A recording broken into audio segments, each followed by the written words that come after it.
Arizona, homeowner's best friend.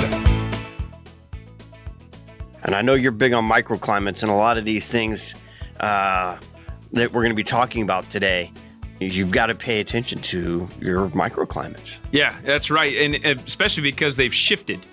So the sun is now a little lower in the horizon down in the south sky. And so it's anything that's on the north side of a wall is now in complete shade.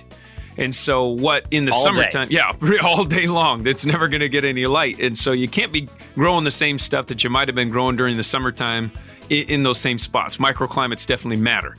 And they also give you a range of things you can grow, obviously from citrus all the way to tomatoes. We're still growing and producing tomatoes right now. Even with the frost that we had, we're still harvesting tomatoes this morning because we put them in a microclimate that's going to actually outlive the winter. You know, we're going to be able to keep producing tomatoes with really no cover, even in the wintertime. I mean, cherry tomatoes especially, they seem to be most hardy when it gets a little cold. And yeah, we're still harvesting tomatoes. And so what's the microclimate you have them in? So microclimate for tomatoes right now is what's called a C microclimate. And so a C or a solid B, and it would be a B for winter rated.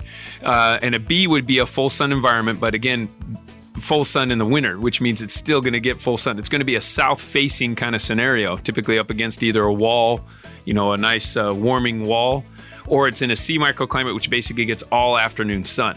And so there is a wall to the east of it, and it's getting some good afternoon sun. And that actually helps it retain a lot of the heat through the coldest parts of the time of the night so that they stay warm enough and they continue to produce tomatoes. And so that's one of the tricks.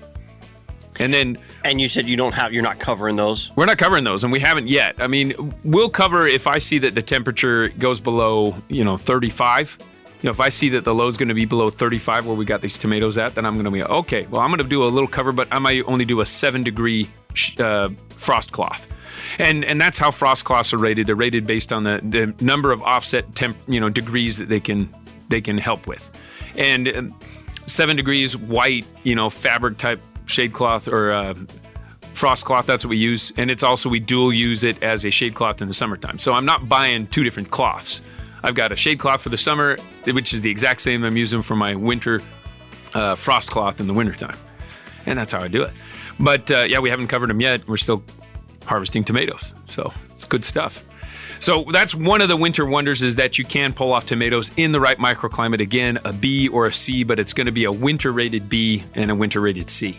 So it's in that position that it's going to get that warmth and it'll be able to survive. And where would I find the definitions of a B, C, A microclimate? Well, what I do is I would search, you can go to Google and go to Agriscaping and then microclimate map.